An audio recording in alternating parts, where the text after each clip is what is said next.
welcome to Psyche Shala. I hope you all are doing well and physically and mentally you all are healthy. So आज जो हमारी video है इसमें हम NCERT class 11 chapter 2 को discuss करने वाले हैं. The chapter is quite long, so मुझे लगता है कि हाफ चैप्टर एक वीडियो में हम कर पाएंगे और जो लेफ़्ट ओवर पोर्शन होगा वो हम दूसरी वीडियो में इसका कंप्लीट करेंगे. So let's begin. So the second chapter is method of inquiry in psychology. So first chapter में as you all might have learned कि psychology is a scientific study and it study experiences, behavior, mental processes, and as it is a scientific study it has some scientific methods of inquiry, जिसमें कि आपके कुछ steps होते हैं, कुछ particular procedures होते हैं जिनको फॉलो आपको करना होता है और उन्हीं प्रोसीजर्स को करने के बाद हम इसको बोलते हैं कि ये साइंटिफिक एक जो मेथडलॉजी है वो फॉलो कर रही है. तो साइंटिफिक मेथडलॉजी फॉलो करने की वजह से ही हम इसको एज अ साइंस या साइंटिफिक स्टडी बोलते हैं. साइंटिस्ट और psychologist seek to control what they study, to describe, predict, explain and control what they study, and for this psychologists rely on formal scientific observation या systematic observation. तो it means हम लोग क्या करते हैं यहाँ पे कुछ ऐसे studies, कुछ ऐसे systematic observations या systematic methodologies को follow करते हैं जो help करते हैं psychologist को describe करने में, predict करने में, explain करने में. So they use variety of research methods to study human behavior and make it as a scientific study. तो इसलिए हम देखते हैं कि क्या क्या कैसे कैसे ये स्टडीज़ की जाती हैं. So सबसे पहले let's start here with the first topic here, goals of psychological inquiry. So जैसा कि यहाँ पे लिखा हुआ है कि psychological inquiry has following goals. क्या क्या goals हैं? Description, prediction, explanation, control and explanation. ठीक है, तो ये जो 5 गोल्स हैं ये यहाँ पे बताए गए हैं कि सबसे पहले डिस्क्रिप्शन का है, दूसरा प्रिडिक्शन कर सकते हैं, एक्सप्लेनेशन कर सकते हैं, कंट्रोल करते हैं एंड एप्लीकेशन इसकी क्या है वो यहाँ पे इंपॉर्टेंट हो जाता है. तो इनको एक एक करके पहले समझना है. यहाँ पे हमने description, what is description? Description is describing anything. तो डिस्क्रिप्शन हो गया, लेकिन हम यहाँ पे बिहेवियर स्टडी कर रहे हैं तो हम यहाँ पे क्या डिस्क्राइब करेंगे? यहाँ पे हम बिहेवियर को डिस्क्राइब करेंगे. In a psychological study we attempt to describe the behaviour और phenomena as accurately as possible. तो साइंटिस्ट या साइकोलॉजिस्ट यहाँ पे कोशिश करते हैं कि they describe any kind of behaviour और ह्यूमन बिहेवियर यहाँ पे हम स्टडी कर रहे हैं, तो उनको कितना एक्यूरेटली हो सकता है उतना एक्यूरेटली स्टडी करने की कोशिश की जाती है. लाइक एग्जाम्पल यहाँ पे दिया है कि if a researcher is interested in observing study habits among students. Study habits अलग अलग तरीके की हो सकती है. कुछ लोग कम पढ़ के ज़्यादा अच्छे से अपना मतलब जो सिलेबस है वो कवर कर सकते हैं या एग्ज़ाम अच्छे ला सकते हैं, मार्क्स अच्छे ला सकते हैं. और कुछ होते हैं जो रेगुलर स्कूल अटेंड करते हैं, कुछ होते हैं जो बहुत ज़्यादा रेगुलर नहीं होते हैं, कुछ होमवर्क कंप्लीट करते हैं टाइम पे. तो शेड्यूल जो होता है सबका अलग अलग होता है, अलग अलग तरीके से पढ़ना पसंद करते हैं. तो ये क्या है, यहाँ पे हम जो है पर्टिकुलर बिहेवियर को डिस्क्राइब करेंगे कि कैसे क्या बिहेवियर है और उसकी जो माइन्यूट जो डिस्क्रिप्शंस हैं उनको भी यहाँ पे देखा जाएगा कि उनकी जो स्टडी हैबिट्स है उनकी क्या मीनिंग है, वो यहाँ पे क्या डिस्क्राइब कर रही है, हर हैबिट्स यहाँ पे क्या डिस्क्राइब कर रही है. सी, तो the description require recording of particular behaviour which helps in proper understanding. So what we do, we record every minute descriptions of the behavior and in this way we describe the particular behavior.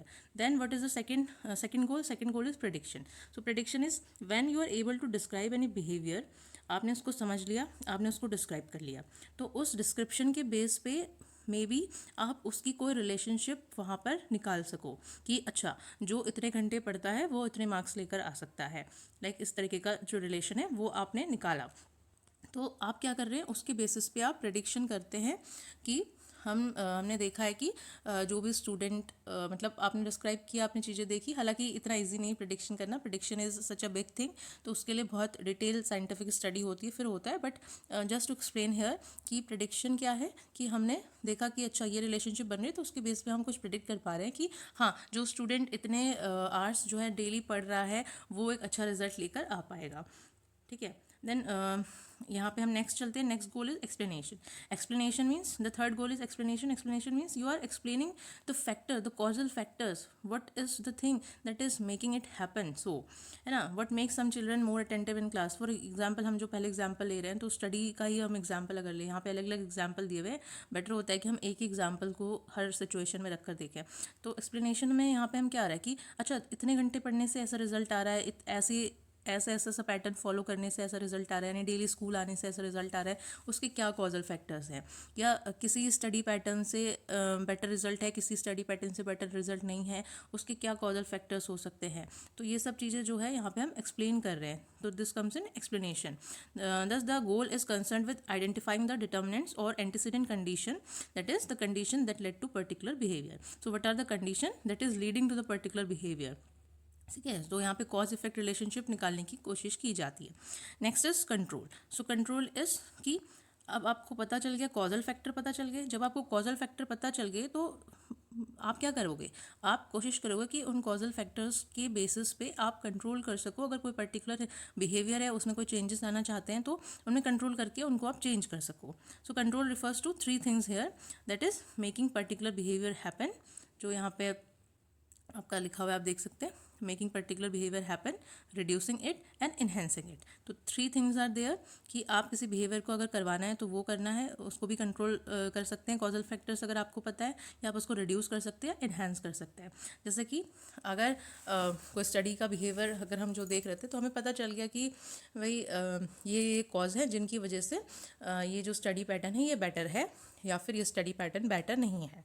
तो उस basis पे आप जो भी student है उसकी help कर सकते हैं, उसको उसके उस पर्टिकुलर बिहेवियर को इन्हांस करने में या रिड्यूस करने में, या उसी बिहेवियर को अगर हम बनाए रखना चाहते हैं तो उसमें भी हम उससे हेल्प कर सकते हैं।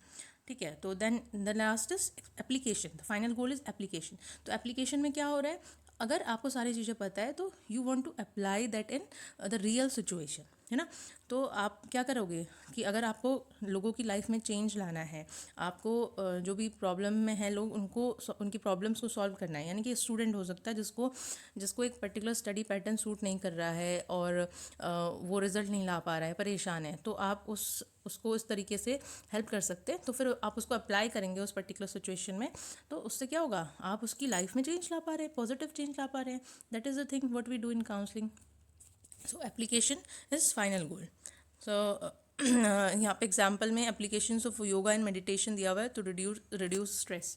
तो अगर आपने स्टडी करी, आपने एक स्टडी से कॉजल फैक्टर से आपका निकला कि योगा एंड मेडिटेशन करने से स्ट्रेस रिड्यूस हो रहा था, तो आप एप्लीकेशन में उसको अप्लाई करेंगे और मतलब ताकि जो लोग हैं उनको उसका फ़ायदा मिले। ठीक है, तो ये हो गए goals of scientific inquiry.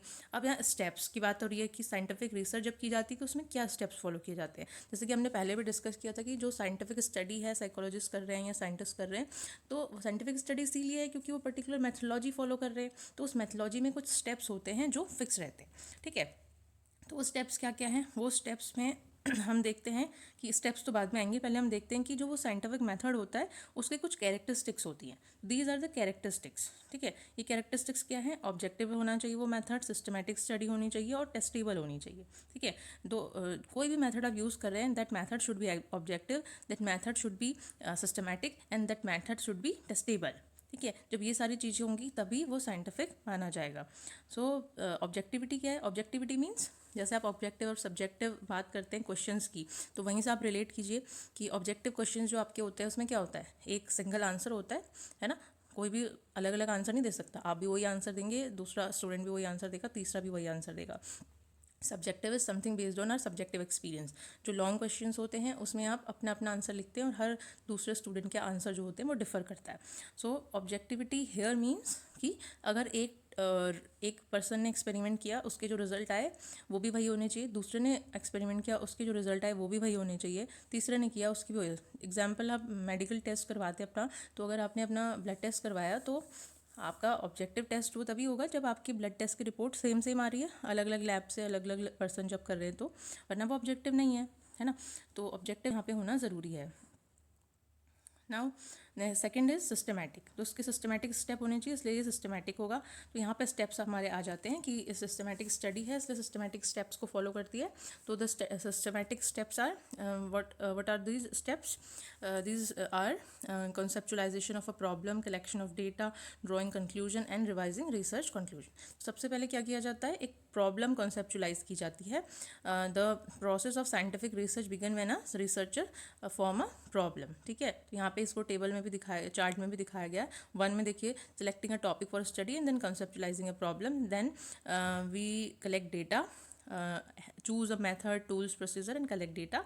Then we draw some conclusion based on statistical method. And then in fourth, what we do, we revise the research conclusion based on hypothesis that we have made. तो इन सब base पे हम क्या करते हैं, अपनी जो scientific inquiry है उसको करते हैं.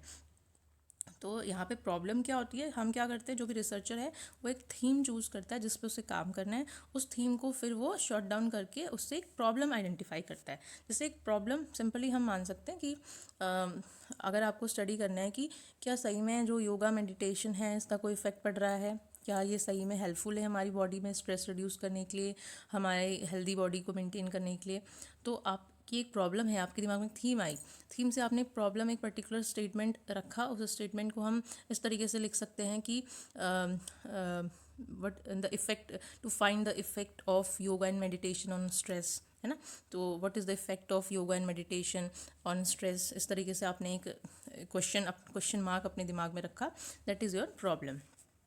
ठीक है. तो अब प्रॉब्लम लिखने के भी बहुत सारे तरीके होते हैं, डिफरेंट वे से प्रॉब्लम लिखी जाती है, but this is not in your syllabus. इतना डिटेल आपको नहीं पढ़ना, आपको बस इतना समझना है कि प्रॉब्लम एक ऐसा स्टेटमेंट होता है जो क्वेश्चन क्रिएट करता है कि क्या करना है स्टडी में, हमें क्या करना है. ठीक है. तो here the problems may be related to, किससे रिलेट हो सकती है प्रॉब्लम आपकी, रिलेट हो सकती है understanding your own behaviour, understanding others behaviour. ठीक है. या फिर किसी ग्रुप के बिहेवियर को स्टडी करने के लिए भी हो सकती है. तो इस तरीके से जो प्रॉब्लम्स हैं डिफरेंट तरीके की हो सकती हैं. ऑर्गेनाइजेशन लेवल पे भी हो सकती हैं, पूरे कल्चरल लेवल पे भी हो सकती हैं. ठीक है. किसी कल्चर में कोई पर्टिकुलर एक ट्रेडिशन है तो आप उस ट्रेडिशन के बेस पे कोई क्वेश्चन बना रहे हैं तो वो कल्चर लेवल पे हो गया. तो बहुत छोटे लेवल पे भी हो सकती है, इंडिविजुअल लेवल पे, और एक बड़े लेवल पे भी हो सकती है. Then we form hypothesis. Hypothesis is a tentative answer to the problem. आपने एक क्वेश्चन जो बनाया था कि does the yoga and meditation help in reducing stress. ठीक है. तो आप उसका एक टेंटेटिव आंसर निकालते हैं जो पहले से आप बना के रख लेते हैं. ठीक है. टेंटेटिव आंसर इज जो टेंटेटिव है, पहले से आपने टेंटेटिवली उस आंसर को सोच के रखा है कि यस आप बोलेंगे कि दिस वुड इफेक्ट पॉजिटिवली या significantly the stress level of person. ठीक है. तो ये टेंटेटिव जो आंसर है यही आपकी हाइपोथेसिस होती है. तो hypothesis is not anything else, it is the tentative answer to the problem statement. ठीक है. तो ये हो गया आपके हाइपोथेसिस. हाइपोथेसिस कैसे बनती है, अब इसका बेस जो होता है वो आपकी अर्लियर स्टडीज़ होती हैं या जो पैटर्न आपने ऑब्जर्व किया होता है पहले, वो सब चीज़ें होता है, उस पर डिपेंड करता है. देन डेटा कलेक्शन होता है. डेटा कलेक्शन क्या है, जब आपने आपका जो एक प्रोसेस है वो निकल के आ जाता है कि आपको पता चल गया कि आपकी स्टडी में पार्टिसिपेंट्स क्या हैं, क्या डेटा कलेक्शन का मेथड आप यूज़ करने वाले, whether you are using survey, you are conducting experiment और ऑब्जर्वेशन, जो अभी हम देखेंगे क्या क्या होते हैं.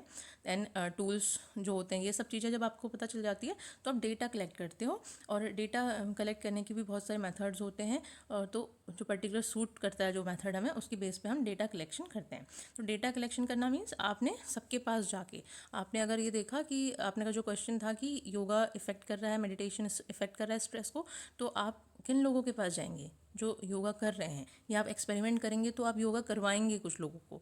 ठीक है. पहले आप उनको उनका स्ट्रेस लेवल देखेंगे, फिर आप उनको योगा करवाएंगे, एंड देन फिर आप उनका स्ट्रेस लेवल देखेंगे. तो उस तरीके से आप एक्सपेरिमेंट करेंगे. ठीक है. या फिर आप सर्वे करेंगे उन लोगों को जो ऑलरेडी योगा कर रहे हैं. तो अलग अलग मेथड्स डिपेंड करता है कि आपके पार्टिसिपेंट कौन है और किस तरीके से आपकी जो प्रॉब्लम है वो हाइपोथेसिस है वो है, तो उसके बेस पे आप डेटा कलेक्शन करते हैं. डेटा कलेक्शन जब आपके पास हो जाता है तो डेटा से आप आउटपुट निकालते हैं कि हमारे डेटा ने ये बात कही. अब हमारे पास रिजल्ट्स आ गए हैं और हम रिजल्ट जो निकाल रहे हैं उससे हम ये कंक्लूड कर रहे हैं कि yes, yoga and meditation does help in reducing stress. ठीक है. तो आप इसको एनालाइज करते हैं थ्रू स्टेटिस्टिकल मेथड्स. हमारे कुछ स्टेटिस्टिक्स में कुछ प्रोसेसर होते हैं जिनको फॉलो करके हम रिजल्ट निकालते हैं. ठीक है. और वो आप आगे फर्दर हायर क्लासेस में पढ़ेंगे. Then the pie chart, by diagram etcetera, जो स्टेटिस्टिकल रिप्रेजेंटेशंस होती हैं, इनके बेस पे हम इनको रिप्रेजेंट भी करते हैं. देन हम रिवाइज करते हैं अपने रिसर्च कंक्लूजन पे. हमने जो अपनी हाइपोथेसिस बनाई थी, वेदर वो हाइपोथेसिस सही हुई है या नहीं हुई है, उसको हम रिवाइज करते हैं और उसके बेस पे हम एक्सप्लेन भी करते हैं अपने रिजल्ट को. So these are the systematic steps of research. ठीक है. अब यहाँ पे बात कर रहे हैं alternative paradigm of the research. ठीक है. अब ये बोल रहे हैं कि यूजुअली क्या है कि हम लोग साइंटिफिक स्टडी का यूज़ कर रहे थे, साइकोलॉजिस्ट जो थे वो साइंस के जो फिजिक्स केमिस्ट्री बायोलॉजी में जो मेथड्स अडॉप्ट होते हैं उनसे मैच कराने के लिए, ताकि ये वेरीफिएबल हो, इसलिए वो साइंटिफिक मेथड्स को यूज़ कर रहे थे. लेकिन in order to achieve these goals, the discipline of psychology for larger part of the 20th century restricted itself to study of overt behavior. What is overt behavior? That is observable, that can be measured. उन्हीं behavior को study किया जा रहा था जो physically test किए जा सकते थे, ऑब्जर्व किए जा सकते थे, मेजर किए जा सकते थे. ठीक है, कोवर्ट बिहेवियर्स जो होते हैं उनको हम स्टडी नहीं कर रहे थे. लेकिन फिर धीरे धीरे ये जो पैराडाइम है ये चेंज हुआ. अब उसके बाद इंटरप्रिटेटिव मेथड्स भी इमर्ज होने लगे, जिसमें इंटरप्रिटेशन की जाती है डिफरेंट बिहेवियर्स की.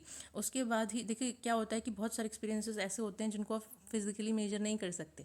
किसी ट्रॉमेटाइज एक्सपीरियंसेस, जैसे कि कोई डिज़ास्टर आती है तो वहाँ पे जो लोग इफ़ेक्ट होते हैं, सुनामी, अर्थक्वेक, साइक्लोन, इस तरह की सिचुएशंस के जो डेटा होता है वो हमें एग्जैक्टली उस समय नहीं मिल सकता. हम फिजिकली उसको टेस्ट नहीं कर सकते, है ना. तो हम उसमें क्या करते हैं, जो उनके एक्सपीरियंसेस होते हैं उनके बेस पे उसको स्टडी करते हैं.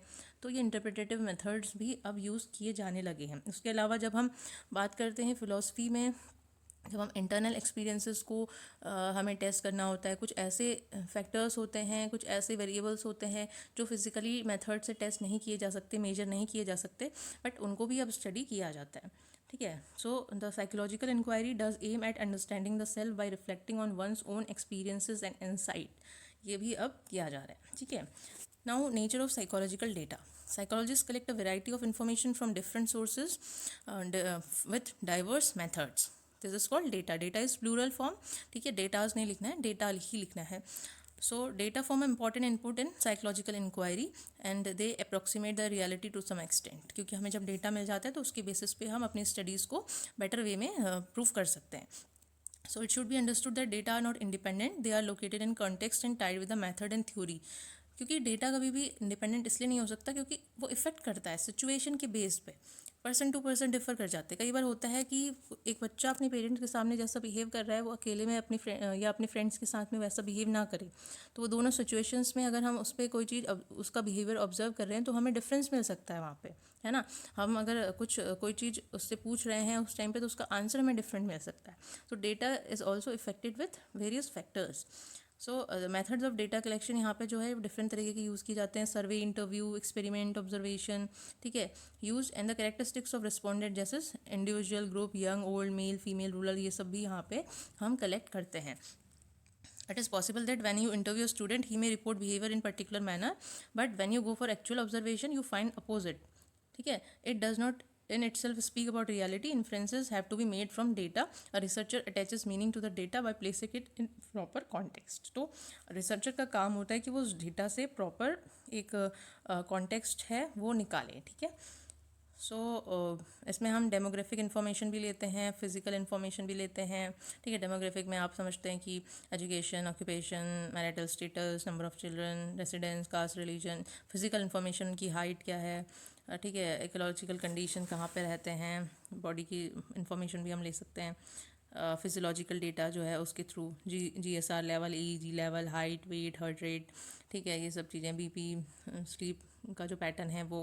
फिर साइकोलॉजिकल इन्फॉर्मेशन भी हम ले सकते हैं, उनका इंटेलिजेंस लेवल, उनका एप्टीट्यूड, उनकी पर्सनालिटी, या फिर एनी टाइप ऑफ जो अगर उन्हें डिसऑर्डर्स वगैरह कोई है तो वो भी हम यहाँ पे देखते हैं. तो उस तरीके से डेटा जो है डिफरेंट फॉर्म में कलेक्ट किए जाते हैं.